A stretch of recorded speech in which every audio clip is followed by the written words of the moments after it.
Hey, real dealers, this is Charles Blair, the Mad Scientist, and I hope you guys are having a fantabulous, blessed day.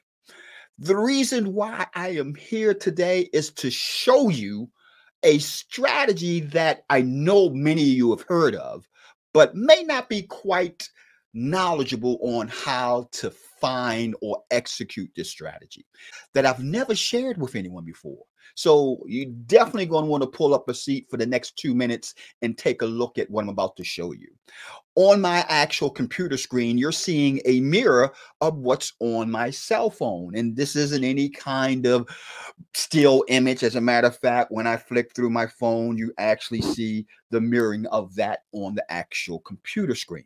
And the reason why I'm doing this is because I want to make sure you understand what's about to happen. As a matter of fact, what I'm about to show you. You see, every day I get delivered to my phone leads, not just any kind of leads. I'm talking about leads from fire damage properties. You heard me right. These are actually fire damage property leads. And the best part of all, it happens in real time. So what does that mean? Well, it means that as soon as a fire occurs at a property, I'm going to get a text message. Don't believe me? Let me show you what it looks like. These are all text messages that I've gotten from different individuals. And this one in particular are the text messages that I get as a thread of fires that occur in the markets that I'm investing in on properties. As you can see, it's not just one or two. As a matter of fact, let's start with today. Today, I got one at 5:44 a.m. on 366 May Road. Yesterday, I got one 1467 Bloxton Court. I got another one at 3503 Fry Road. Another one at 2400 block of Lansdowne Road. Look at these are all actual leads that come to my phone about fire damage properties. Now, the question you ask yourself is, Mad Scientist, how? What are you doing, or what did you do to make this happen? Like I mentioned, this is a topic that I haven't discussed with anyone before other than our team members as part of our company. What makes this strategy so good is that very few investors really know how to implement it, which means that you're not dealing with a crowded marketplace, such as dealing with foreclosures, probate, or absentee owner type deals. So let's dive deep into the strategy. But I want to make sure you guys stay to the end, because I'm going to share with you at least 3 ways in which you can find these opportunities. And I'm going to also tell you a secret tip that will allow you to get it on the cheap. Now, don't forget to like, share, leave a comment, and hit the notification bell so that you will be alerted as soon as we put out videos just like this. Now, fire damage properties, there's really 3 pillars that I want to discuss first. Pillar number 1 is that these types of deals can be extremely profitable. I mean, it's not unheard of to get 5-figure, even 6-figure paydays.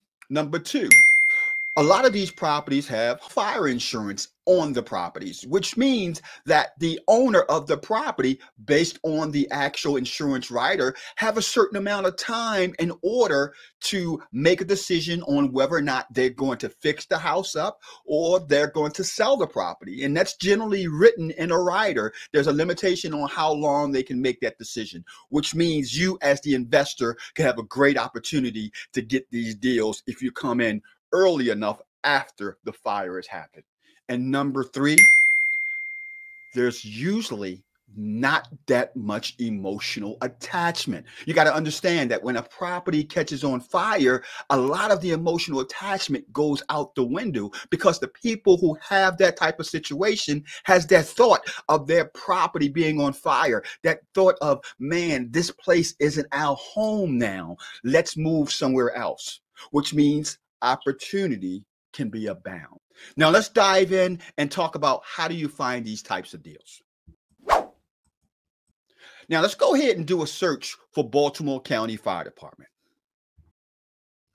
And generally what comes up is your search results from Google. And if you notice where this actual map section is at, this will give you the actual listings that come up underneath of the map section. You have Baltimore County Fire Station Pikesville, Baltimore County Fire Station Station number 3, Baltimore County Fire Station number 18. If I expand the list by hitting view all, you'll see all these different listings that says Baltimore County Fire Department. So let's click on the first one by going to where it says website. Almost all jurisdictions will have a website for the fire department, even if there's a number of agencies such as Station 1, Station 2, Station 5, Station 6, Station 7. A lot of times they will have a central website that all those stations go back to. So this is the central website for Baltimore County. Now, if you look, and here's the important part, if you look on this website, method number 1 is to request records. It actually tells you and shows you how you can actually request fire damage property records. You'll also have the actual email address where you can request this by email, or you can also request this by way of a phone call by contacting the number here and asking, hey, I'm looking to get information for fires that have occurred in this city or it's in this county. Here's a tip. When you call, don't say you're a real estate investor looking to get fire damage properties information. Just say you're doing research on fires that have occurred in certain areas in Baltimore City or Baltimore County or whatever jurisdiction you want. And that will be your way to get past that gatekeeper to open the door. Now, that's strategy number 1. Strategy number 2, let's say I'm doing this in Baltimore City. The good part about Baltimore City is that they have what's called the Maryland Public Information Act. As a matter of fact, a lot of jurisdictions have the Public Information Act. There's a federal Public Information Act, and there's a jurisdictional, Maryland, Washington, D.C., New York. They have what's called Public Information Act, where you can file a request and get this type of information from the different agencies that you want to get them from. So in Baltimore, we have the actual information right here, Maryland Public Information Act information. You click on it and it gives you the telephone number and it gives you the email address that you can reach out to get this information. Now, the best part of all using that strategy is that you can get months of back records. On your request, you just ask for fires that have taken place last month, 60 days, 90 days. And based on the jurisdiction, they will give you that information at no cost, or they may charge you a small fee. In Baltimore City, there's no cost at all. Baltimore County, you can do the same as well. Now, that's method number 2. Number 3 is where you can go to the different fire department Facebook groups. And a lot of times these fire department Facebook groups will put up incidents that occurred, fires that have occurred that the different fire departments, or should I say the engines, have responded to. You'll find information on where and when in the different fire department Facebook groups. But the best way, the way that I was showing you on my phone, is by going to a website. And that website is here. It's called IPN. IPN is a real news notification website where it will give you information on police incident alerts. It'll give you information on fire incident alerts, and it will also give you information on rescue incident alerts, along with water damage alerts.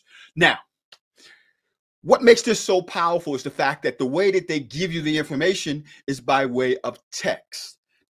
Don't worry about the fact that this website looks kind of ugly, because the information it provides you is gold. Like I said, it will give it to you in real time. What I mean by that, if a fire happens in Baltimore City at 9 p.m., I get a text message at 9:01 p.m. telling me the address of the fire, telling me how many engines are going, and so on. Every day of the week as it happens in real time. And the best part of all, you can get this information nationwide.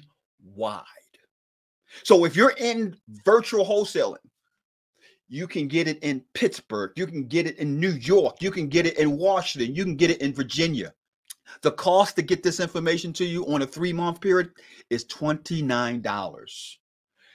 Here's a secret tip. When requesting the information, once again, don't tell them that you are a real estate investor, want to get public information on fires. You want to tell them, I'm just a consumer who likes to get reports about fires and emergency incidents that occur. If you put out that you are a commercial entity, they will charge you not $29 a quarter, but they'll charge you $69 a month. Now, granted, the information is worth thousands of dollars, and you can make hundreds of thousands of dollars using this information. But I'm here to try to save you guys some money, not to cost you an arm and a leg. So these are 4 ways that you could really dominate getting fire damage properties. Like I said, these types of websites are in every city, every county around the country. You won't be sorry if you're interested in getting these opportunities. And they're great for wholesaling to rehabbers, or if you're a rehabber and you're trying to get deep discounted properties and you're aware of how to do construction when you're dealing with fire damage issues. So this is Charles Blair, the Mad Scientist. I hope this information has been great for you guys. Thank you, thank you, thank you. Don't forget to subscribe, and I'll see you in the next video. Bye-bye.